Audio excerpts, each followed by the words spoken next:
Your interrogation of P.C. Smith has proven to be very shrewd and of great interest. Thanks to the information I've managed to gather and that you were able to read in my notes in Baker Street, Watson, we can recreate what happened that fateful night at this location, Dutfield's Yards to be precise, the site of Liz Stride's murder.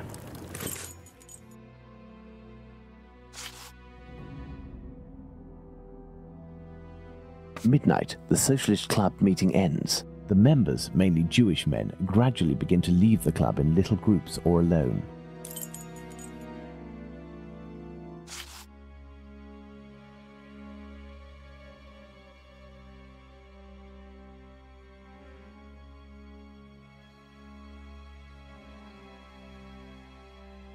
At 12:20 a.m., the American leaves the Socialists Club for some fresh air. The street is deserted.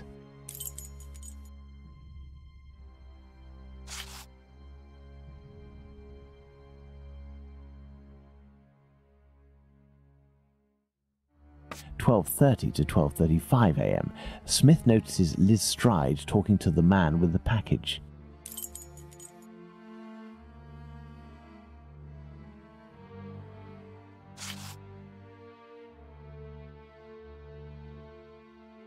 At 12:40 a.m., Eagle, the president of the club, enters the workers' club via the passageway through Dutfield's Yard. He passed through Dutfield's Yard. If Liz Stride had already been killed, he would have had to walk over her. The murder, therefore, had not yet happened.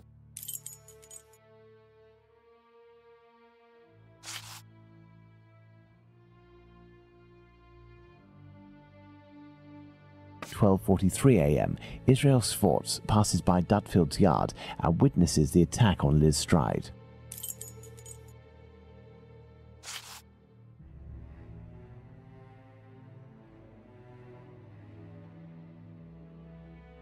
At 12:44 a.m., Schwartz crosses to the other side of the road. The attacker sees him and yells, "Lipsky."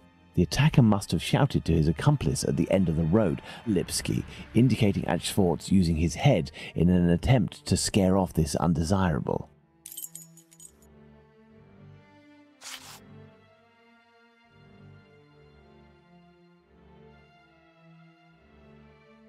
At 12:45 a.m., Schwartz runs away, followed for a short distance by this man.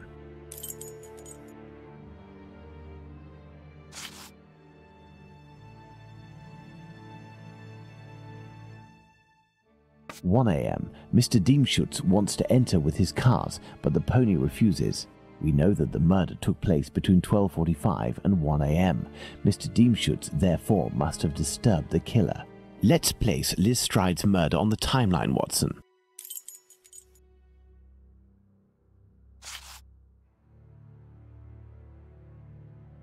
At 12:45 to 1 a.m., the murder of Liz Stride. It took place in this very spot, as the traces of blood were very confined. We will come back to this point in a few moments to elaborate on what could have happened. Well, we are still missing certain information in order to finish this investigation, Watson.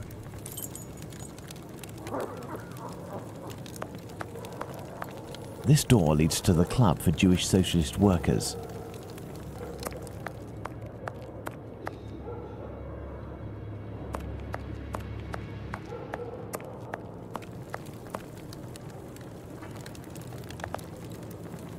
Watson, imagine the victim laid down there on the ground.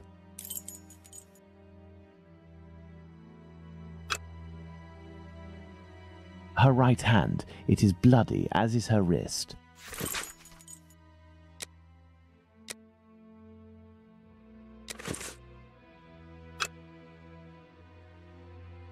Her knees and dress, they are clean. Her left hand, it is closed around a bag of pastils. The throat, there is but one clean cut, slightly slanted downwards. The ground is muddy.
O assassino de Lestrade tem aproximadamente a mesma altura da vítima.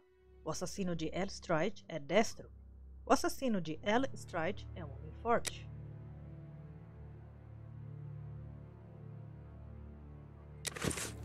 We have two possibilities. The first is that Lestrade's killer and the attacker, seen by Schwartz, were one and the same man. The second is that Lestrade meets a client. After some discussion, they head towards Dutfield's yard to do their business. As soon as they arrive, the attacker appears while his accomplice keeps watch. Schwartz's arrival dissuades the two men from lingering. They leave the area and leave Lestrade in a tense state, but glad to have kept her client. He will be her murderer. Both hypotheses are possible, but an incongruous detail will serve to corroborate one of them. An incongruous detail that we were able to establish regarding the Hanbury Street murder. Which one would that be, Watson? Look at the victim carefully, Watson, and tell me the link between the murder of Lestrade and those of Nichols and Chapman.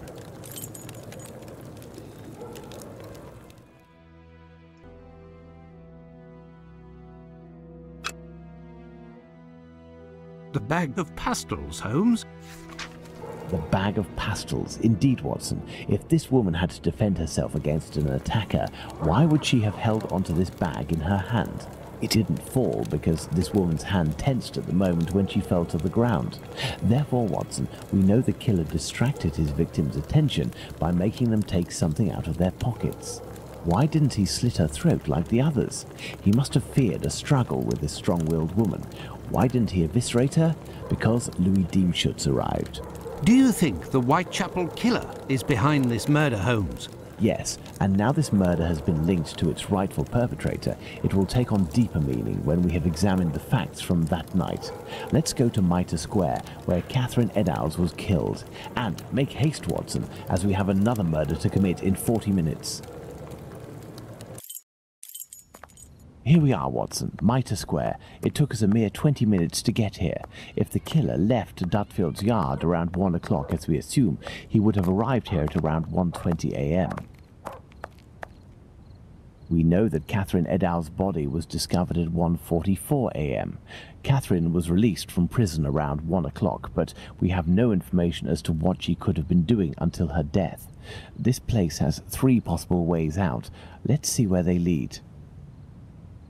As a precaution, I brought an old map of the area with me. It will help us get our bearings. Let's hurry, Holmes. This neighborhood makes me ill at ease.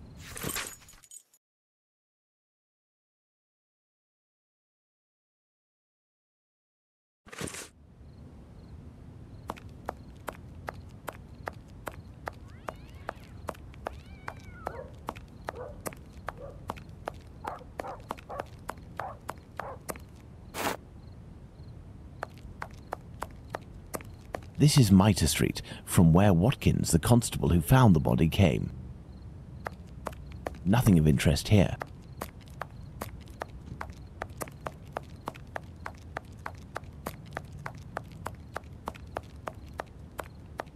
This dark and narrow passage leads to St. James's Place.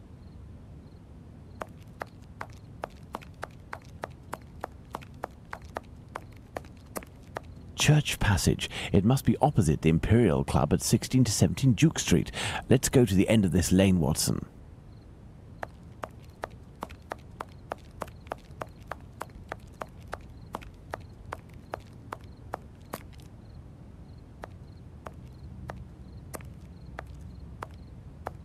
Hello, you must be Abraham Solomonovich, am I right?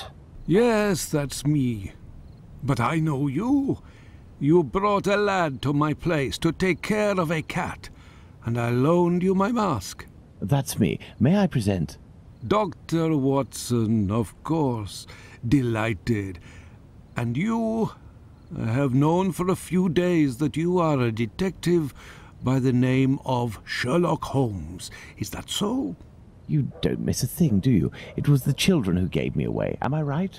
They didn't want to. But I gained their confidence by offering them a small comb and half a cake. They made a good deal out of it, so I don't blame them. However, I must request, as a personal favour, that you do not reveal my identity. You have my word. Curiosity is just killing me, as you may have guessed. Would it be breaking an oath to confide in me the nature of the investigation that you are leading? Does this spot where we are now in Mitre Square mean anything to you? A demon lives in this city, Mr. Holmes. These unmentionable acts degrade the human race and put the Jewish community in terrible danger. Lots of rumours are circulating, but they are but rumours. I see you're leaving the Imperial Club. It's a stone's throw away from Mitre Square, and the 2 recent murders were most probably discussed in there. Do you know if anyone from the club saw or heard anything that night? Yes, Mr. Holmes. That night, 3 members of our club saw a woman talking to a man at the very spot where we are standing, a few minutes before the body was found, at the end of this passage. Fantastic, Holmes.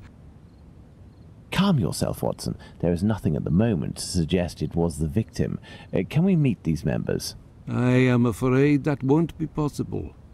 As soon as the police heard the evidence of these men, they were sworn to silence. I understand. But you are working for the good, and I must tell you what I know.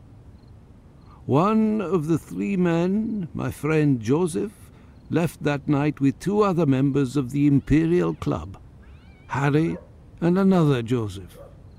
It was around 1:35 a.m., perhaps a bit earlier.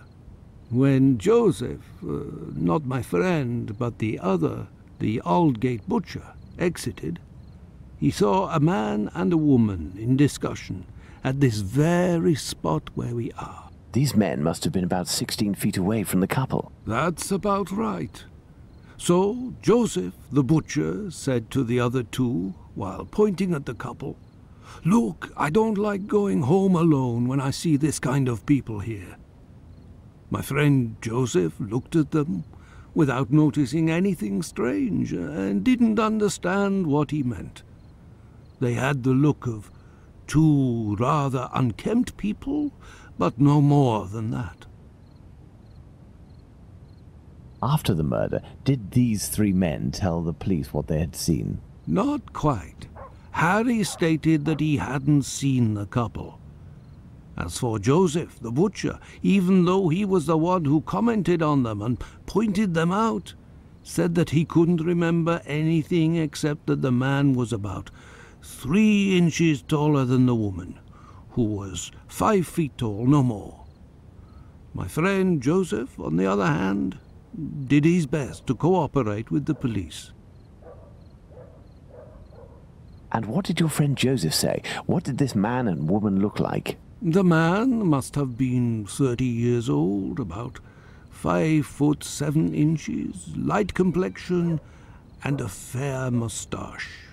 He wore a loose, dark jacket, a grey cap, and a red scarf around his neck. But he said that he only saw him for a brief instant, and it would be impossible to recognize him. And the woman? He only saw her from behind. She had her hand on the man's stomach and seemed to be pushing him. He said that he remembered that she was small, was wearing a black jacket and a black bonnet. After his testimony, the police took him to see the clothing of the deceased, and Joseph said that they looked identical to those of the woman he had seen. Like I already said, he only glanced at the 2, as he was headed with the others in the direction of Aldgate. One final question. The Imperial Club is a Jewish club, isn't that correct? Indeed. Thank you for your help, Mr. Solomonovich. Bah, it was nothing. We must at all cost prevent this demon from striking again, and the police seem to have some difficulty in doing that. I wish you the best of luck, Mr. Holmes.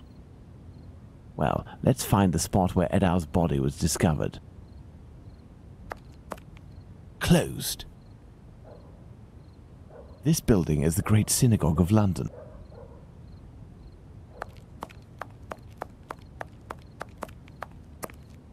The Imperial Club. I have no reason to go that way.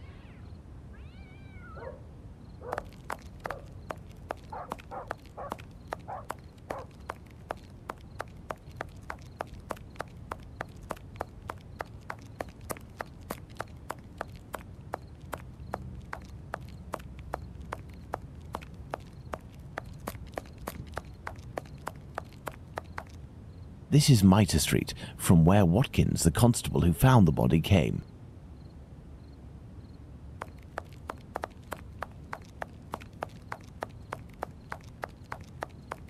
This dark and narrow passage leads to St. James's Place.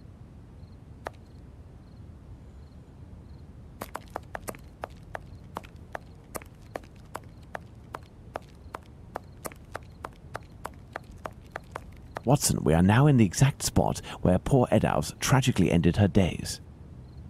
This spot is very dark, Holmes. That is probably why our murderer chose it. I need something. Take the lantern, Watson.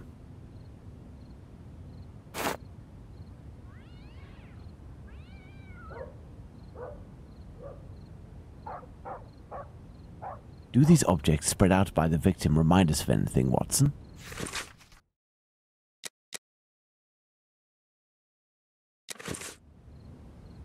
The inside of the thighs is clean. Once again, there were no sexual relations between the victim and her murderer.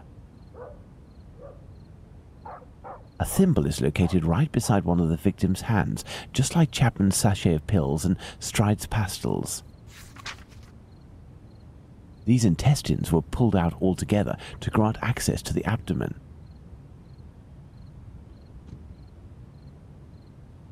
The main incision goes from the sternum all the way down to the groin. The murderer opened this abdomen as if it were an animal carcass. A kidney was removed. The uterus was removed. Part of this apron is missing. We will follow up on that shortly.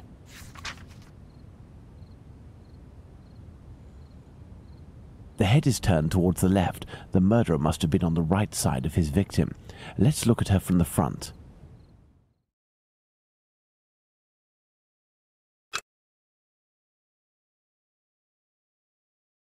There is but one wound, Watson. It goes from the left side and descends in a slight oblique towards the right side. The cheeks were slashed to make them thinner. The nose was cut. The eyelids were cut off.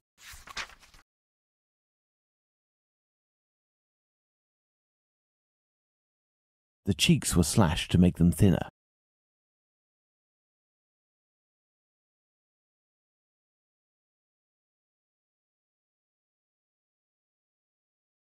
The cheeks were slashed to make them thinner. The eyelids were cut off.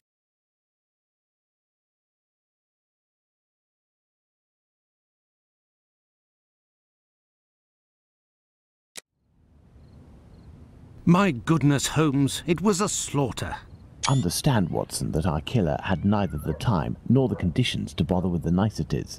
He had no more than 7 or 8 minutes at most to kill the woman, open her up, and all the while in total darkness. Holmes, it's a woman, a poor victim you're talking about. Consider all the time this man lost and the risks that he actually took by cutting the victim's face and the lower abdomen in around 20 precise spots, especially the lungs and the liver. These attacks, which I considered gratuitous, are in fact nothing of the sort, and have as much sense as the removal of the organs. Watson, we must now consult our timeline. We began in Dutfield's yard, but this time we will try to recreate the actions of certain people, in this case those of the 2 policemen.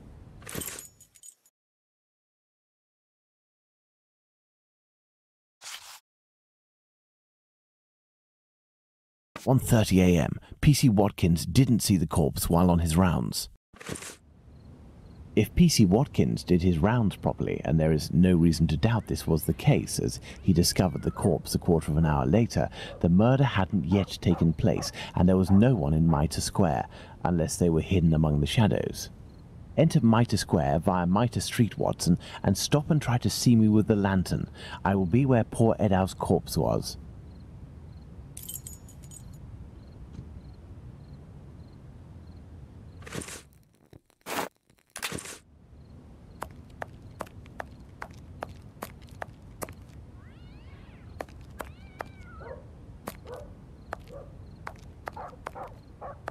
I see you, Holmes. Perfect, Watson. Let's look at our timeline, Watson.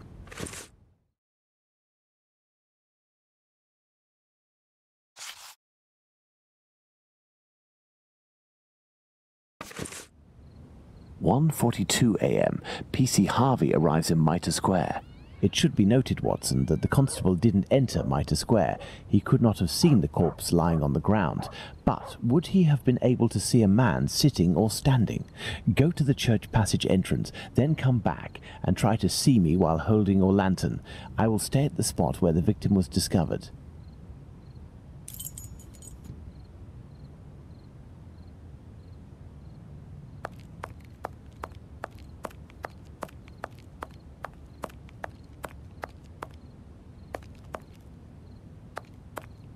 I see you, Holmes. You had to proceed into the square in order to see me, something Harvey didn't do. It is possible that the killer was still there. 1:42 a.m. PC Harvey arrives at Mitre Square but does not go in. The murderer may well have still been there.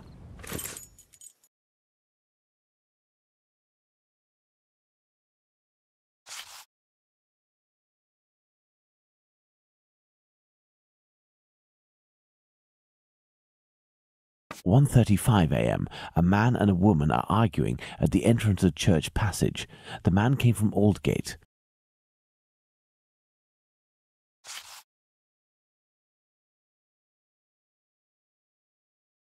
1:44 a.m. The body is discovered.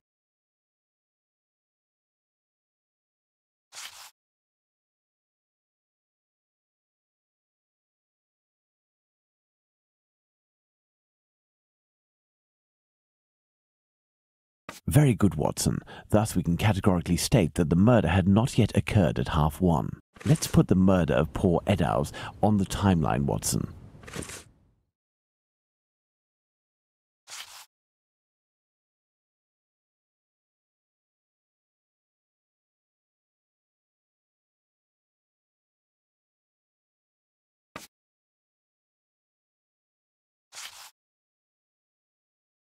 "1:35 and 1:42 a.m. The murder would appear to have taken place between these times, that is to say, within 7 minutes. Agreed, Holmes. But does this really prove that our killer had the time to perpetrate these two murders? Let's look at our timeline, Watson.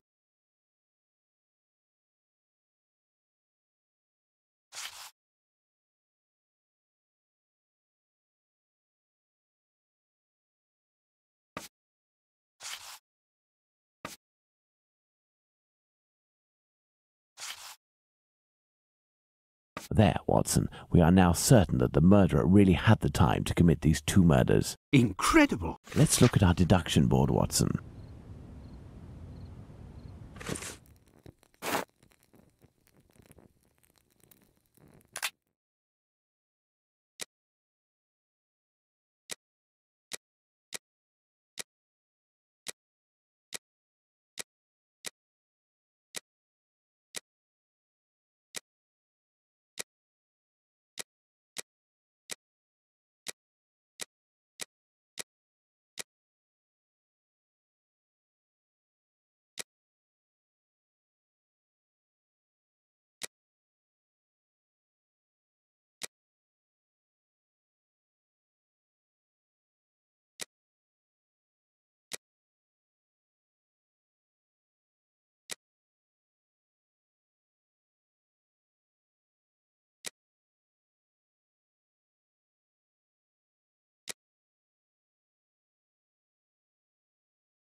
O assassino de C. Edwards e L. Stride pode ser a mesma pessoa.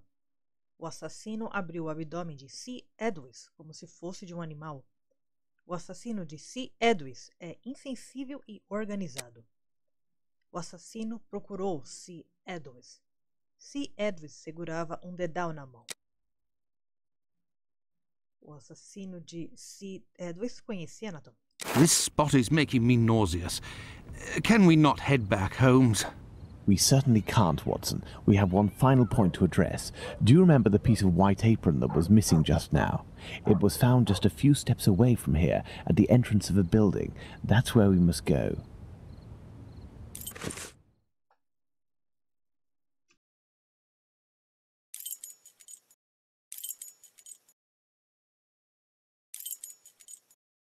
Let's go.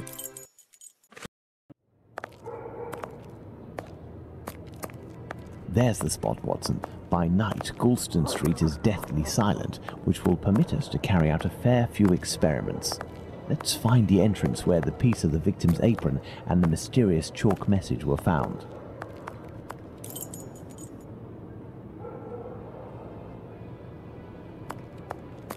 Look at these signs, Watson. We are in the Jewish High Street.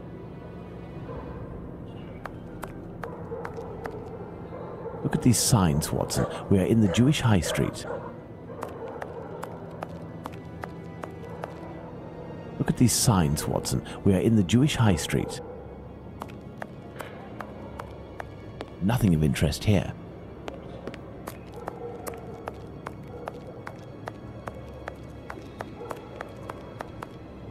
Look at these signs, Watson. We are in the Jewish High Street.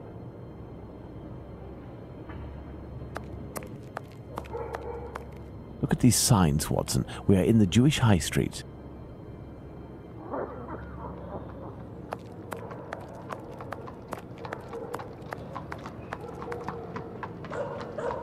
Look at these signs, Watson. We are in the Jewish High Street.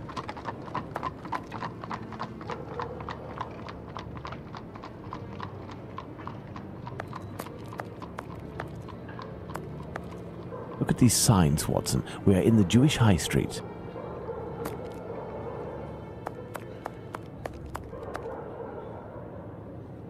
Look at these signs, Watson. We are in the Jewish High Street.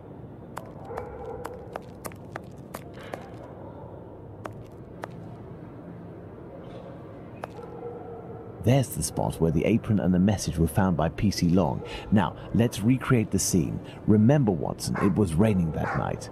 Find me something with which to mimic raindrops hitting this wall while I write something with my chalk. The Jews are not the men that will be blamed for nothing. But what does it mean?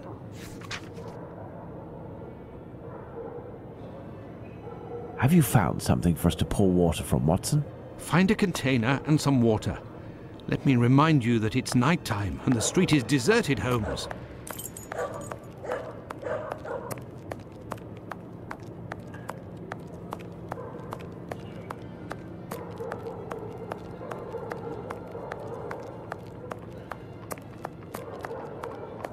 A watering can. That's what I need. But I can't reach it.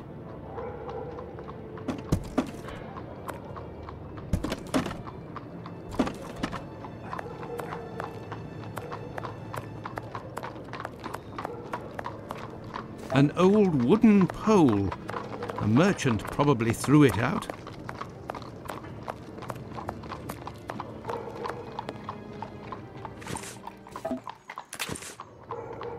A watering can.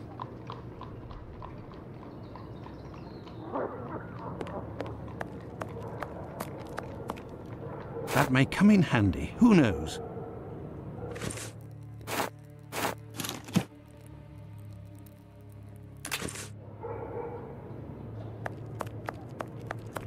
That may come in handy. Who knows?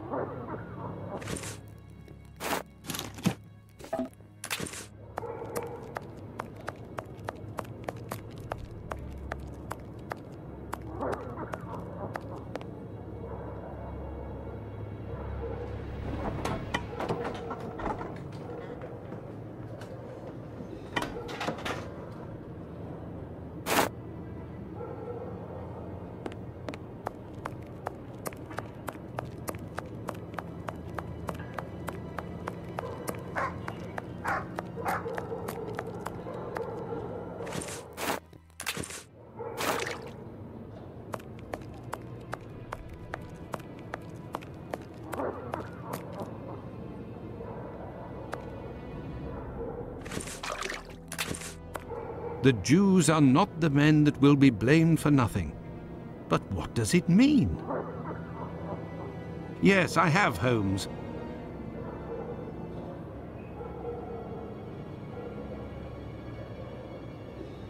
If this message were written by the killer, then it would have been lying in this entrance for up to 35 minutes before being discovered. Let's find out in what state it must have been. This message could not have withstood an entire night in the rain. During the investigations carried out on the night of the double murder, PC Hulse inspected the entrances of this street around 2:20 a.m. and confirmed to have seen nothing out of the ordinary. At 2:55 a.m., 35 minutes later, PC Long found Catherine Edow's piece of apron and the message in chalk. This message would not have withstood a whole night in the rain, as had I continued to water it for a little longer, I would certainly have erased it. It was written, therefore, at the moment when the piece of apron was dumped. This substantiates PC Hulse's statement, which stated he had seen neither of these during his rounds. After its discovery, it was guarded and protected from the rain, which was subsiding, which explains why it was still legible when it was erased at 5:30. My dear Watson, when you met P.C. Smith on his rounds in the street, where was he? On the pavement or in the middle of the road? In the middle of the road, Holmes, without a shadow of a doubt. Good. You will go down the street with your lantern as if you were a policeman on patrol, using Smith's position as a guide. As soon as you see the entrance where I used the watering can, tell me if you see anything.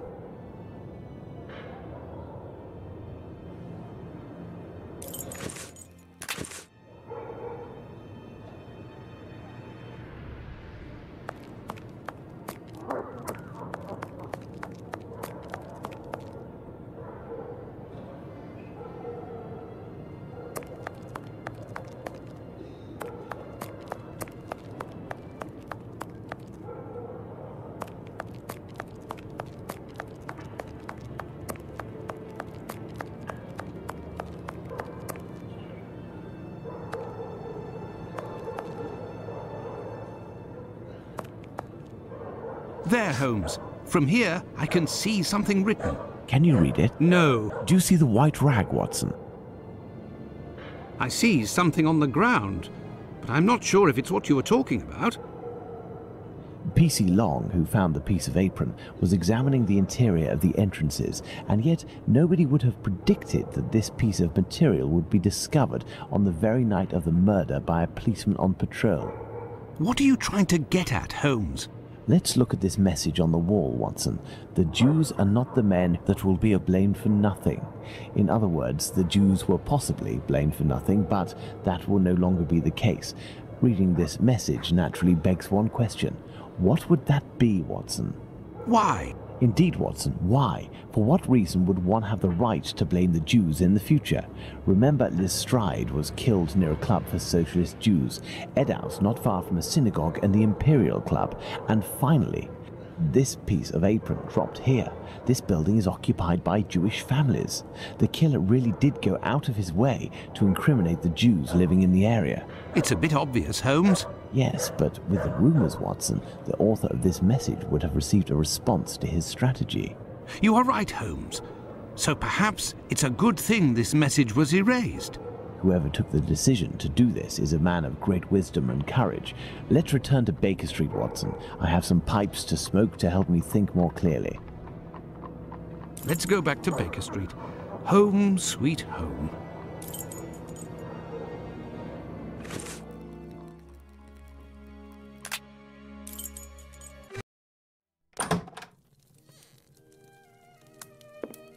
I had nightmares all night, Holmes. As for you, I bet you didn't get a wink of sleep, did you? It's this chalk message business, isn't it? Among other things. And this lunatic is still running free. If only we knew what he looked like. But we do know, Watson. We have a fairly accurate description. I must have missed an episode of your adventures, Holmes. Not only have I heard you discredit the value of our eyewitnesses, but the few descriptions we do have don't seem to correspond. An inaccurate account can regain its value if we can discover why and to what extent the truth must be rewritten. We've learned a great many things tonight, and I'm able to tell you what our man looks like. Really? Yes, and we're going to need a few things, Watson. Find me 3 mannequins, my worker's costume, my 3 full wigs, one of your worn garments, yes, that can be used for the workman's outfit, and one of your old suits. Oh, and my deer stalker, the one I never wear, but everyone seems to think I wear day and night.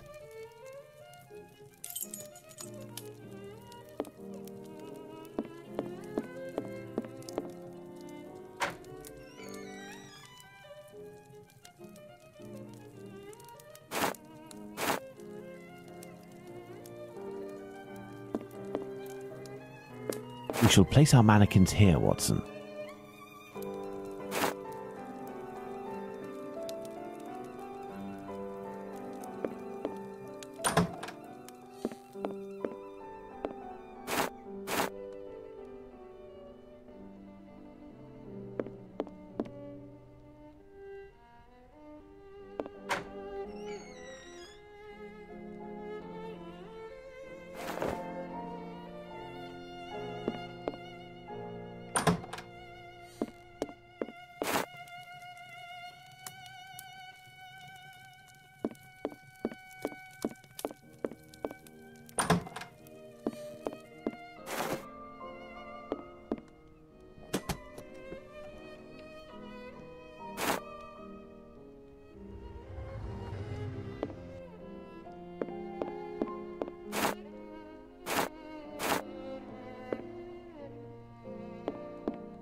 A wig!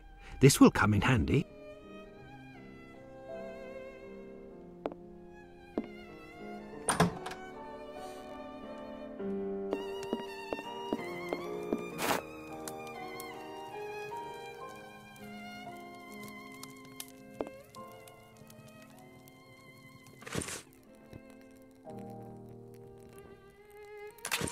So, as for one of the murders, we have no witnesses whatsoever. As for the 3 other, we have at least one person who claims to have seen the victims talking to a man a few minutes before their death. Do you remember whom these would be, Watson?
Bravo, Watson. There are our 3 witnesses.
There is an error, Watson. Let's reread Abraham's testimony.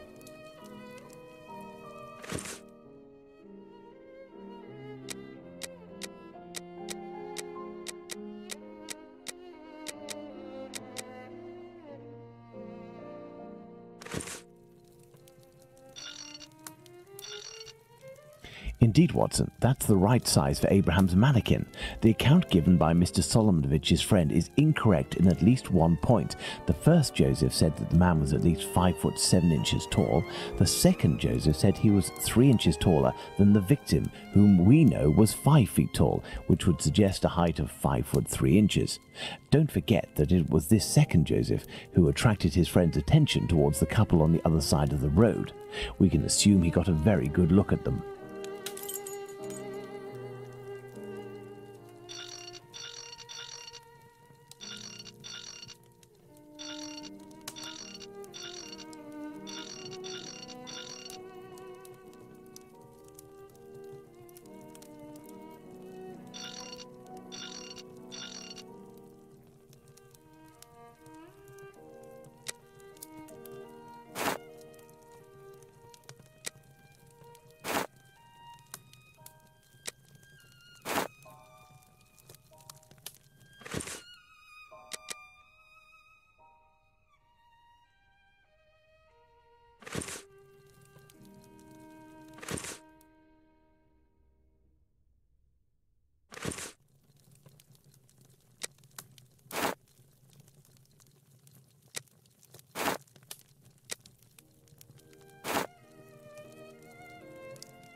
Excellent. Now, on to the next step.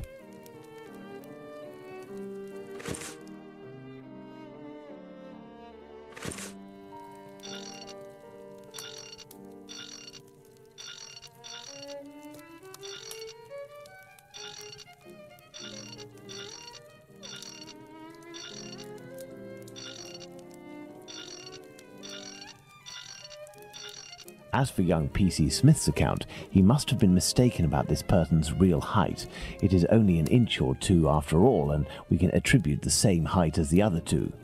Now, Watson, let's see in what ways these statements differ and how the witnesses could have been mistaken. Let's look at these wigs and moustaches. Let's start by taking the first Joseph's testimony, who saw the man head-on in a well-lit spot and in which he noted fair hair.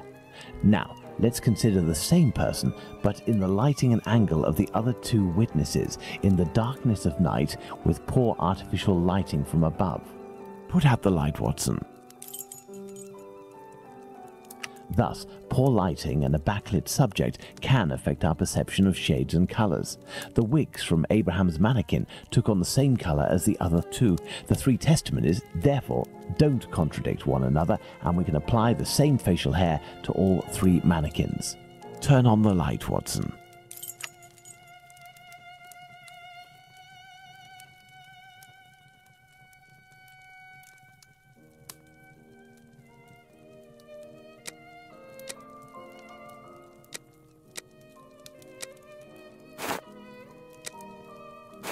Yes, I have, Holmes. Well done, Watson. With regards to the murderer's hair, the three witnesses should agree on Abraham's testimony. As Joseph is the only one who saw our man in full light, his hair must therefore be fair. You see, Watson, it is hard to draw objective conclusions when one is an eyewitness to an event. This leads us to reconsider the various statements regarding the supposed age of the man. Even if you are face to face with someone in full light and for a period of several hours, to what extent can you determine their exact age? And even more so if you observe them for only a few seconds and or from behind. We must allow some flexibility when considering our witnesses' statements, but always scientific flexibility.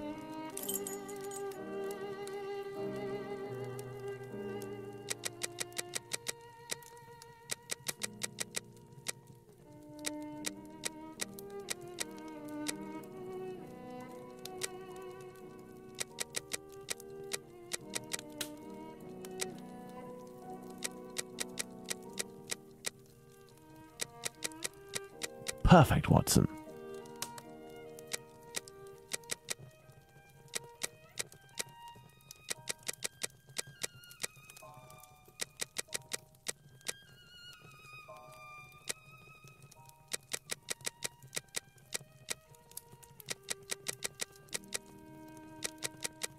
Perfect, Watson.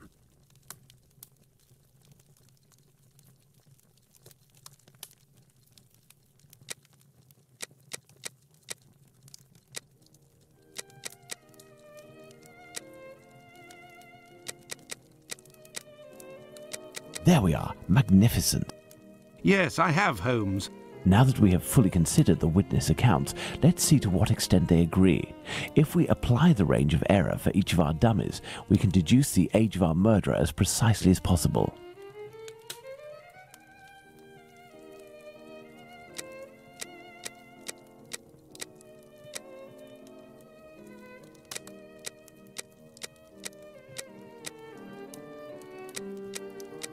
Perfect, Watson. Within a margin of 1 year, Watson, the age of our murderer is 33 years. But the man described by Smith was dressed respectably, whereas the other two were poorly dressed. Indeed, but Whitechapel's respectively could quite easily describe the Sunday bests that all lower-class men own. Now, let's place ourselves in the shoes of Liz Stride's killer. He has just slain his victim and sees Louis Diemschutz discover her body. Our killer is at great risk if he stays in the area. He therefore gets away from this spot.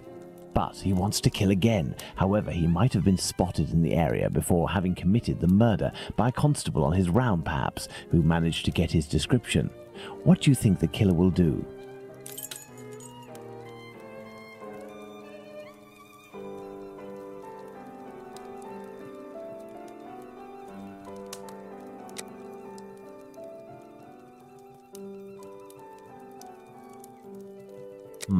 No, that's not it. No, Watson. Go back home or to a safe location, change his clothes and leave again in search of another victim. It's the only possible explanation, Watson. The man returned to the safety of his lodgings and then decided to go out again with new clothes and repeat his sinister nocturnal work. That's how the discrepancies between the witnesses with regards to clothing can be explained. What a cold-blooded animal! And what determination! Powerful motives are pushing this man. Thus, we can conclude that the respectable man with the package may very well have been seen by the two Josephs. Even if it is just a mannequin, it's giving me goosebumps. But have we really made any progress, Holmes? I mean, there must be thousands of men in Whitechapel who match this description, wouldn't you say? You're right, Watson. We have worked on who, now let's work on where. We need a map of Whitechapel, and please also find me a pencil, 2 compasses, one of which can draw ellipses.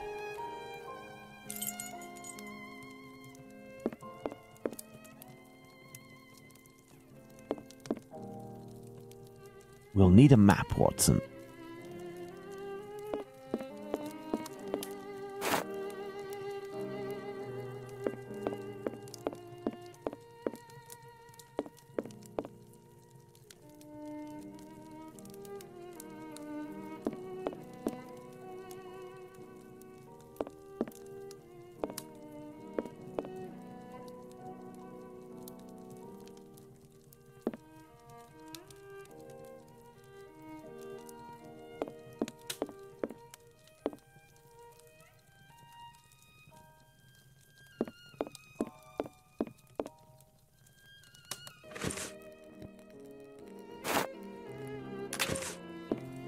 First of all, let's place our 4 murders on this map, as well as the spot where the graffito appeared and the piece of apron was dropped.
Perfect, Watson. Let's connect each crime scene to the one out of the others that is the furthest.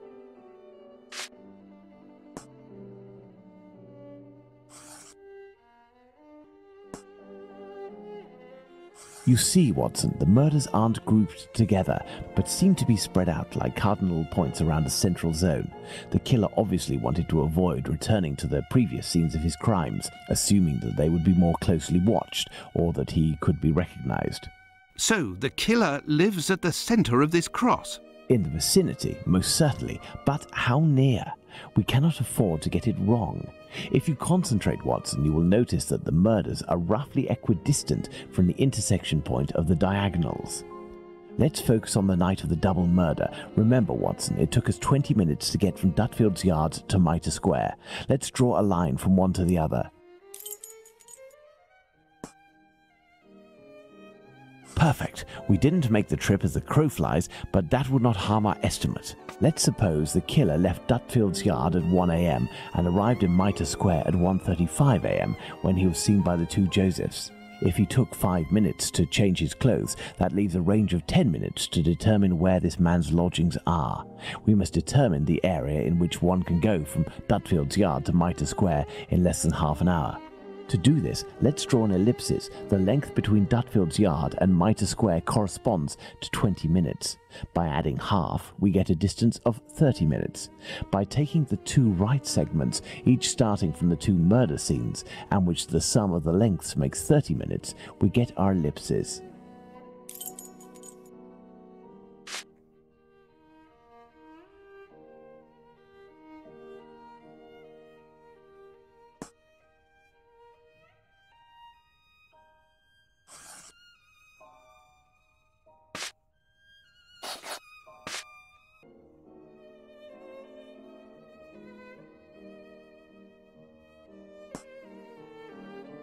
There we are, Watson. Our killer lives in this area. It's still rather a vast area, Holmes. Yes, indeed, and our goal is to reduce this area as much as we can.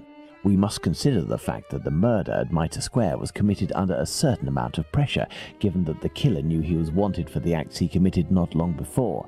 We can assume that he had to do it in a safe zone, that is, an area not far from where he lives. This is especially true of an act such as the graffiti he carried out after 2 murders.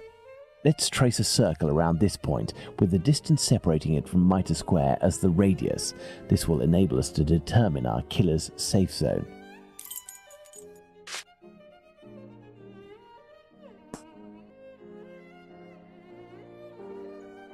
Our killer must surely live inside this circle. Now, let's intersect it with the ellipsis that we previously determined.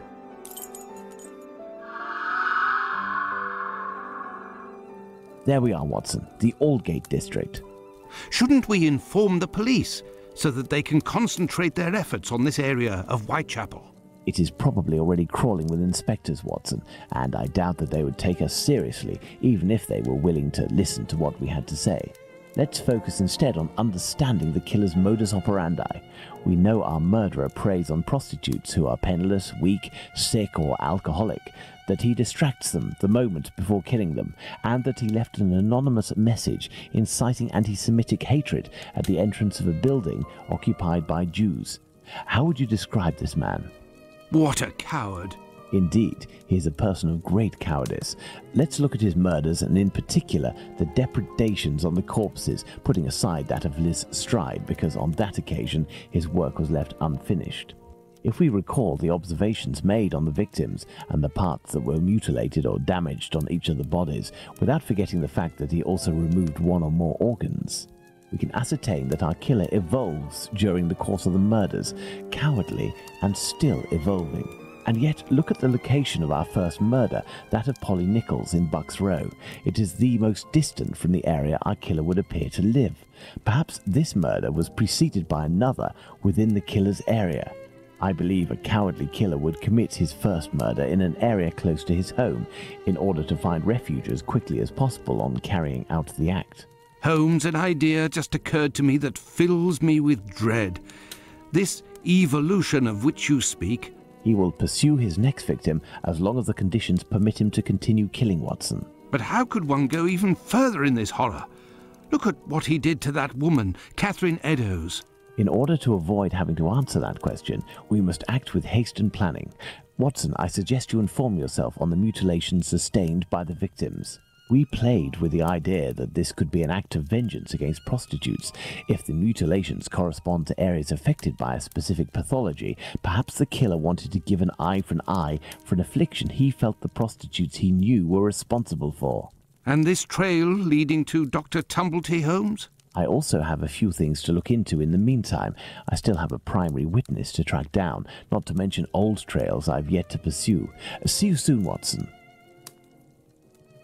When we first spoke about the Bucks Row murder with Watson, he was reading a newspaper, The Star, dated September 1st, 1888, I believe, which mentioned similar murders in the preceding months. I have no chance of finding the police reports, but perhaps I could find some information at the Central News Agency. I must go there at once. Afterwards, I'll go back to see Abraham, the owner of the pet shop in Whitechapel. The second Joseph's statement would lead me to believe that he may know the man spotted on the corner of Church Passage that night. If that's the case, I must find this witness so I can question him.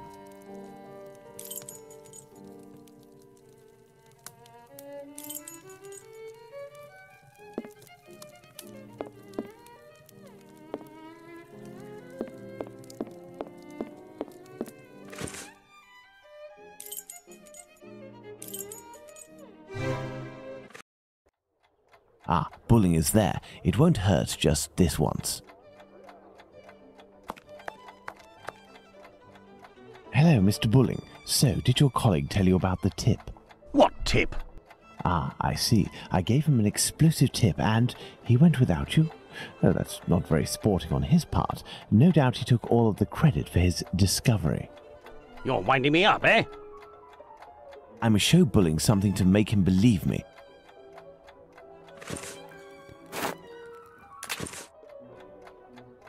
What do you want?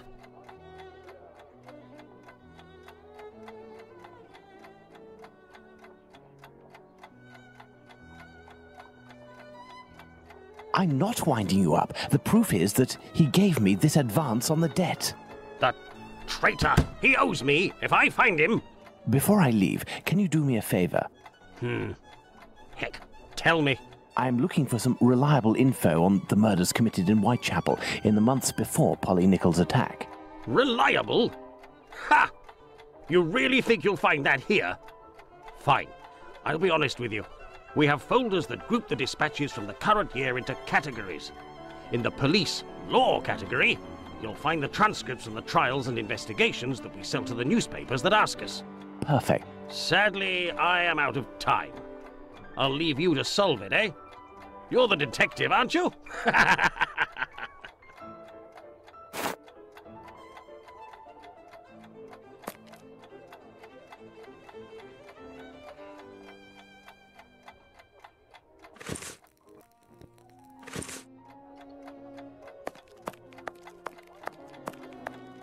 Closed.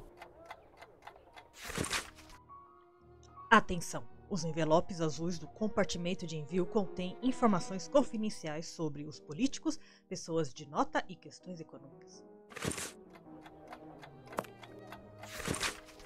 Empresa Steven, Son e Companhia. Contas. Reparos de madeira para o compartimento New and Brief. 1 libra. Pagamento recebido em 12 de julho de 1888.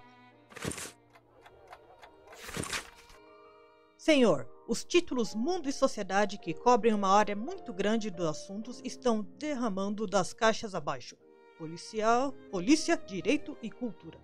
Diretor adjunto.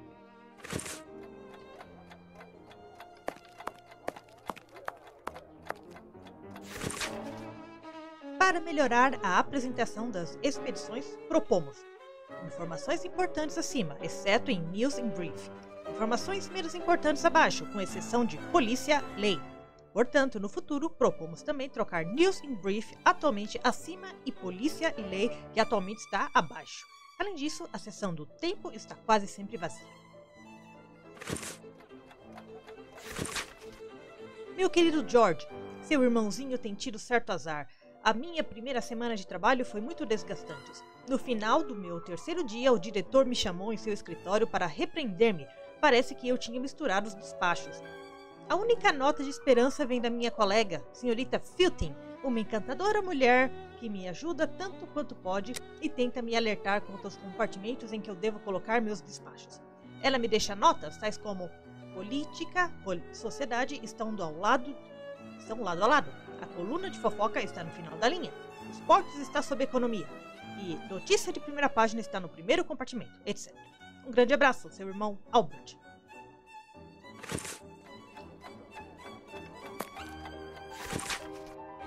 Querido Fernando, o rapaz continua a gozar dos favores de Jeanette, mas eu tenho várias ideias sobre como me livrar de seus pretendentes. Ontem eu me diverti muito misturando algumas invenções e ciências despachadas com os boletins dos políticos. Como os compartimentos estão um acima do outro, é fácil cometer um erro e ele ter uma palestra do chefe. Ele parece um imbecil. Poderia facilmente confundir política com a seção da sociedade e à sua direita o último com a economia, que está bem ao lado dele.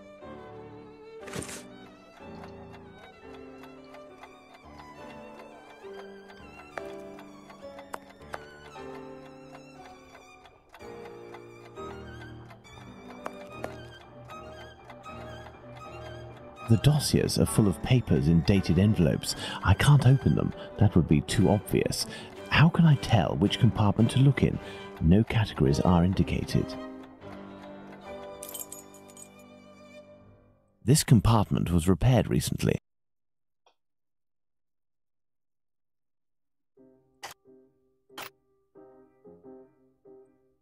An envelope is torn. I can tell that this dispatch contains economic information.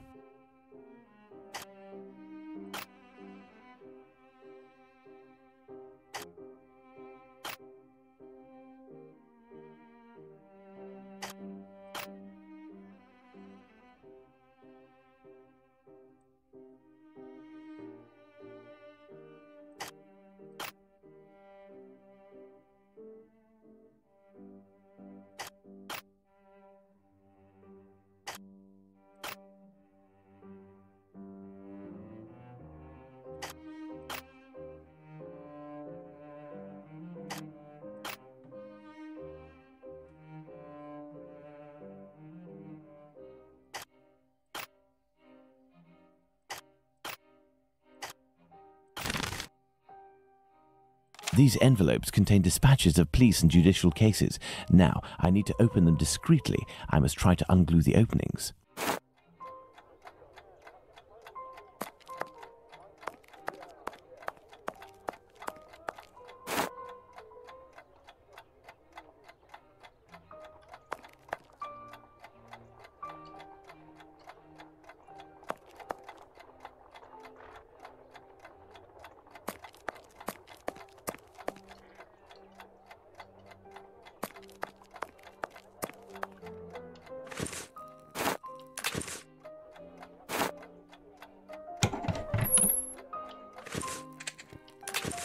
I need something.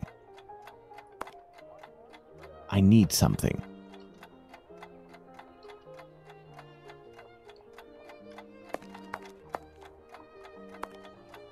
Water.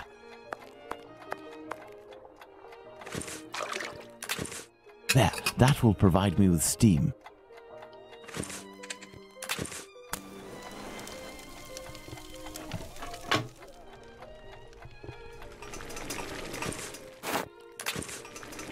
Open, and it looks like I'm in luck. This envelope contains precious information. Testemunho em F.R. Smith. Dia do inquérito. Sábado, 7 de abril de 1888. Inquérito após a morte de Emma Elizabeth Smith, 45 anos de idade. Senhorita Mary Russell, dona de uma casa de hospedagem, afirmou que conhecia a falecida há quase 2 anos. Na noite do Bank Holiday, 2 de abril, ela saiu de casa às 7 horas da noite e retornou cerca de 4 ou 5 horas da manhã, em um estado de choque. A testemunha levou-a ao hospital e, enquanto passavam na rua Osborne, a falecida indicou o local onde ela havia sido agredida. Ela falou de 3 homens, mas foi incapaz de dar uma descrição deles. O Sr. George Halston, cirurgião, afirmou que a falecida foi admitida no hospital. Ela havia bebido, mas não estava embriagada. A vítima morreu na manhã de quarta-feira, 4 de abril, de peritonite causada por seus ferimentos. Margaret Hayes, moradora do mesmo endereço da vítima, declarou que ela viu a senhora Smith na companhia de um homem na esquina da rua Farrant e Road Burnett. O homem estava vestido com um terno escuro e usava um lenço branco de seda no pescoço. Ele era da estatura média, mas a testemunha não acha que seria capaz de identificá-lo. O júri retornou ao veredito de homicídio doloso contra alguma pessoa ou pessoas desconhecidas. Depoimento do caso Tabor. Último dia do inquérito, quinta-feira, 23 de agosto de 1888. Martha Turner, ou Tabor, foi descoberta no início da manhã de terça-feira, 7, morta no primeiro andar de uma casa conhecida como Edifício George Yard, na Commercial Street, Spitalfields. A mulher tinha sido dilacerada por 39 facadas, aparentemente deve ter sido infligida com uma baioneta. Alfred George Crow, um residente do edifício George Yard, declarou que ele voltou para casa às 3h30 da manhã da terça-feira. Quando ele estava passando pela saída do primeiro andar, viu um corpo caído no chão, mas não sabia se a pessoa estava viva ou morta. Levantou-se às 9h30 da manhã e quando ele desceu as escadas, o corpo não estava mais lá. Dr. T. E. Killan, de 68, da Brick Lane, disse que ele foi chamado pela vítima e a encontrou morta. Ela tinha sido morta há cerca de 3 horas. Ela tinha aproximadamente 36 anos de idade. O corpo estava bem nutrido. O pulmão esquerdo foi perfurado em 5 lugares e o pulmão direito perfurado em 2 locais. O coração tinha sofrido uma perfuração. O fígado foi perfurado em 5 lugares. O baço perfurado em 2 lugares e o estômago em 6 lugares. A testemunha acredita que todos os ferimentos foram causados à vítima enquanto ela estava viva. Mary Ann Colony, Pearl Paul, tinha conhecido a mulher, Tabor, há cerca de 4 ou 5 meses pelo nome de Emma. Ela a viu viva pela última vez na noite do feriado bancário. A testemunha estava com Tabor e 2 soldados, um particular e um cabo. Detetive e inspetor Reid fez uma declaração sobre os esforços feitos pela polícia para descobrir o autor do assassinato. Várias pessoas afirmaram ter visto a vítima no domingo anterior com um cabo, mas foram incapazes de identificar o homem. O júri deu o veredito de homicídio doloso contra a pessoa ou pessoas desconhecidas. The information excludes the murder of the first woman, Miss Smith. Jack the Ripper can't be the author of that crime. On the other hand, there are enough similarities to suggest he may be the killer of Martha Tabram. I must go to the pet shop.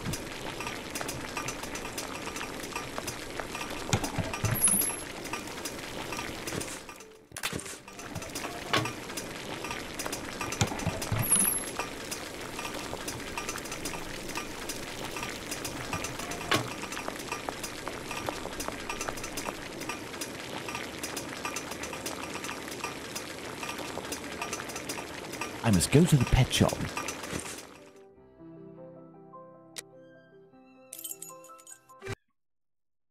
I must go to the pet shop.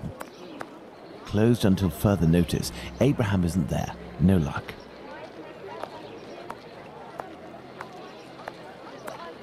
Beep beep. Good evening. Oh, good evening, sir. Do you know why Mr. Solomonovich's shop is closed? No, I don't. Perhaps his cousin, the cobbler, knows. But I believe the police came to take his animals. I think that might have something to do with it. When was this? During the day. The kids you were with the other day were there, they told me. They just came by to ask for some cat's meat. They didn't have any money, but I gave them some anyway. Ah. Is something wrong? It's just that there was a little girl with them, the same age as mine. My little girl who went away with her mother, with the angels into the sky. Dr. Watson told me about your loss. Please accept my condolences. Would you like to talk about it? How did it happen? The illness, sir. My poor little girl was in agony, and her face and body were ravaged by the disease. Her face? Yes, she looked like a ghost. What illness was it? Dr. Gibbons tried to explain when I took my little girl to see him, but I didn't understand. I'm sure that he was trying to insinuate it was my fault. I'm sorry, but I don't want to talk about it anymore. I understand. Farewell. Let's go and see Dr. Gibbons. Pardon me, but can you give me some information? This area is shameful, don't you think?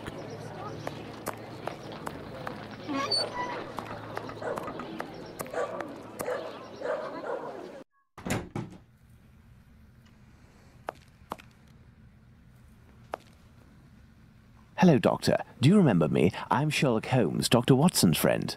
Oh, yes. Excuse the mess, but I am doing a bit of tidying. I have come to see you about a Mr. Hardyman, a cat food seller by trade, who recently lost his daughter and wife. Yes, I know him. A tragic story. Actually, I was hoping you could tell me about the disease that took his daughter, a disease that would have attacked her face. Well, to keep it short, we are speaking of syphilis, Mr. Holmes. You must certainly know that it is transmitted through intimate connections and that the vast prostitute population here contributes to its inevitable progression. It destroys individuals by spreading through the body slowly. The most obvious symptoms can be found in the genitalia and on the face in the form of pustules or lesions. Sometimes this illness can destroy whole families. The father catches it from a prostitute, he transmits it to his wife, who in her turn passes it to the kids which she bears or nurses. These cases are numerous in the vicinity. Certain children, and this is the case of the little girl whom I won't name, suffer from an emaciation of the face which will, apart from predicting an imminent death, bring infamy upon the family. Emaciation of the face? Yes, what we sometimes call the pox. I will give you a photograph. One cannot be mistaken on the origin of such a face. The eyes seem to be void of lids. The nose is inexistent, as if it was cut off, and the cheeks are chiselled as if cut with a knife. This loss of facial matter, this emaciation, is in this area often the gift from a father to his children. Can I keep this photograph? I should destroy it, but if it can remind you that one must sometimes think twice before giving in to physical attraction. I always seem to find myself alone in such cases. Thank you, Doctor.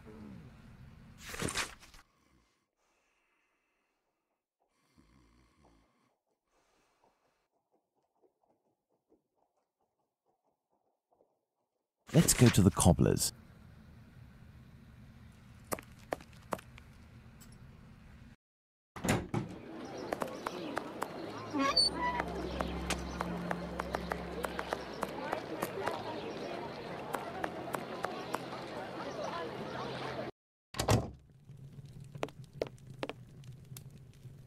Hello, Mr. Solomonovich.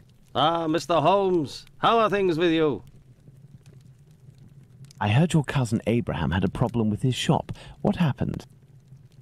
If I didn't know you well, I would tell you that it's Jewish business that doesn't concern anyone but the Jews. But as you have a little bit to do with it, you have the right to know what is going on. Ah, would I have something to do with it? Someone had seen Abraham telling you something and making big gestures near the Imperial Club.